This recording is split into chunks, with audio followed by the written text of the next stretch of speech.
bersama kami dalam Berita Sulawesi Tengah. Bagi Anda yang belum sempat bergabung, kembali kami sajikan 3 berita utama hari ini. Hujan deras selama beberapa hari mengakibatkan banjir di Desa Bunta, Kecamatan Petasiang.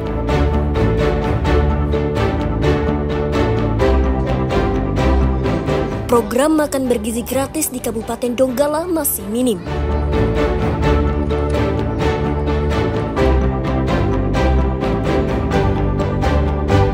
Puluhan jurnalis di Kota Palu berunjuk rasa memperingati May Day.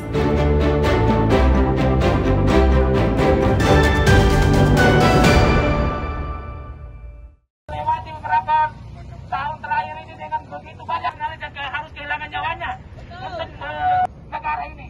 Negara yang Puluhan jurnalis di Sulteng menggelar aksi unjuk rasa di depan kantor DPRD Sulawesi Tengah Jumat siang. Unjuk rasa dilakukan para jurnalis di momen Hari Buruh Sedunia alias May Day, serta Hari Kebebasan Pers Sedunia. Mereka menuntut ruang-ruang kebebasan pers dalam kerja-kerja jurnalis, serta mengecam bentuk kekerasan dan intimidasi terhadap jurnalis. Unjuk rasa diikuti sejumlah organisasi pers yang terdiri dari Aliansi Jurnalis Independen Kota Palu, Ikatan Jurnalis Televisi Indonesia Sulteng, Pewarta Foto Indonesia Palu, dan Asosiasi Media Cyber Indonesia Sulteng, yang tergabung dalam Koalisi Rumah Jurnalis Sulawesi Tengah. Berbekal poster dan spanduk berisi kritik dan tuntutan, jurnalis menggelar orasi di depan kantor DPRD Sulteng, Jalan Samratulangi, Kota Palu.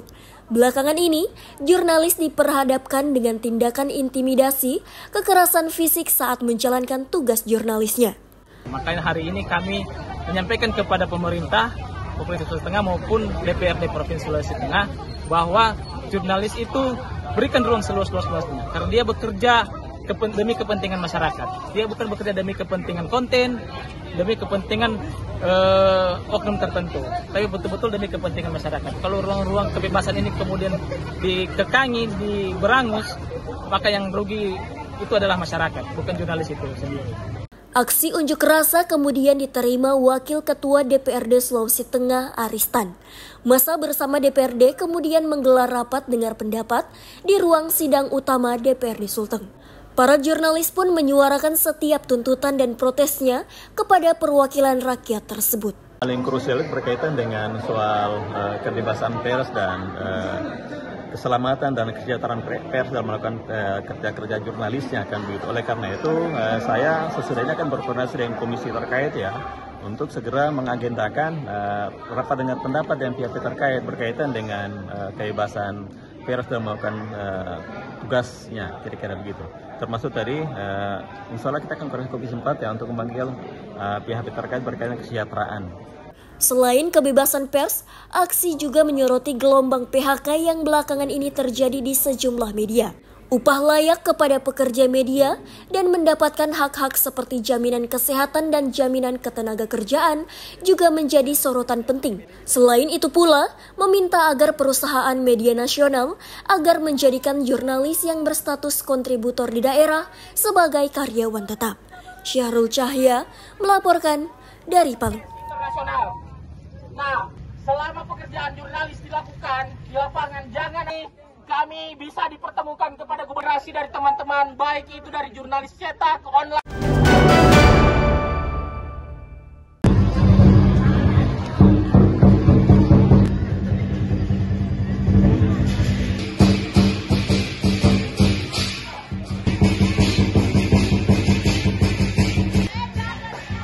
Menjelang Hari Raya Waisak 2569 Budi Sera atau 2025 Masehi, umat Buddha di Kota Palu menggelar Festival Waisak.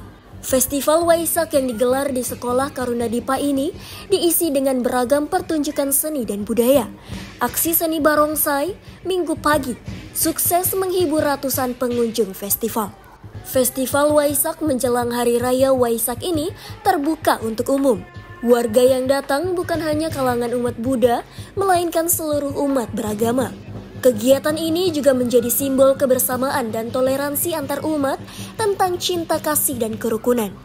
Dari segala lapisan, ya kita bahagia, kita sehat, kita berdiskusi tanpa batasan, tanpa seremonial, ya, karena kita ingin menciptakan bahwa beragama itu memang harus bersama-sama supaya bisa menciptakan kedamaian, kita kasih, ya. Jadi mulai dari hati kita sendiri. Festival Waisak ini digelar selama 2 hari, 3 sampai 4 Mei 2025. Di hari pertama, festival menyajikan beragam pertunjukan seni. Beragam pertunjukan menarik ditampilkan dari sanggar seni dan tari dari Sekolah Karunadipa Sabtu malam. Selain tari, mereka juga menampilkan drama kisah peringatan Trisuci Waisak. Selain memperkenalkan sejarah, momen tersebut juga sebagai refleksi diri tentang ajaran suci Buddha untuk diteladani dan menjadi pedoman hidup. Festival Waisak ini sengaja digelar di sekolah dengan tujuan untuk mendidik para generasi penerus bangsa sesuai tema Waisak tahun ini, yakni kebijaksanaan dasar keluhuran bangsa. Para generasi diharapkan lebih bijaksana dalam menghadapi tantangan dunia ke depan. Syahrul Cahya melaporkan dari Palu.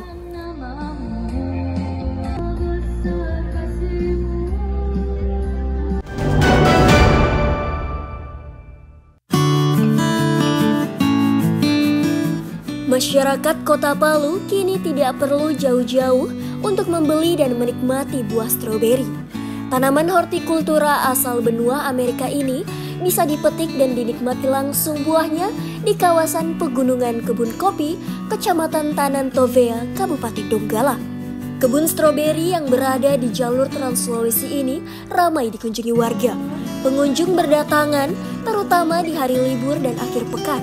Bukan hanya warga setempat, namun sebagian besar adalah pengendara yang melintasi jalur tersebut maupun warga dari luar Kota Palu dan sengaja datang untuk memetik langsung buah stroberi sembari menikmati indahnya pemandangan alam di kawasan tersebut. Kebun stroberi ini dirintis oleh Alam bersama saudaranya sejak tahun 2008 lalu. Usahanya terus berkembang dan memberikan pendapatan yang lumayan. Ia memungut biaya masuk Rp5.000 setiap pengunjung.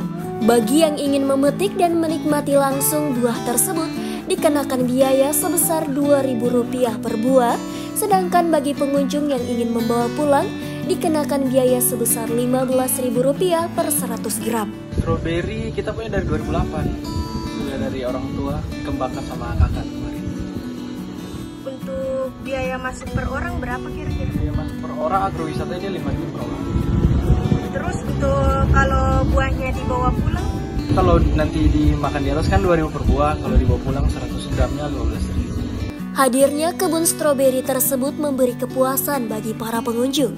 Selain menikmati buah yang segar dan murah, mereka juga bisa menikmati udara segar dan indahnya pemandangan alam di kawasan kebun kopi. Alasan saya jauh-jauh kemari itu karena saya penasaran dengan kebun stroberinya. Seperti yang kita lihat ini kan banyak sekali kebun stroberinya. Saya penasaran sekali bagaimana kita memetik stroberi sendiri. Nah, ini stroberi yang sudah saya ambil. Kebun stroberi di kawasan kebun kopi tersebut selain menjadi sumber pendapatan bagi pengelolanya, juga potensial dikembangkan jadi agrowisata. Novia Dwi Ramadhani melaporkan dari Donggala.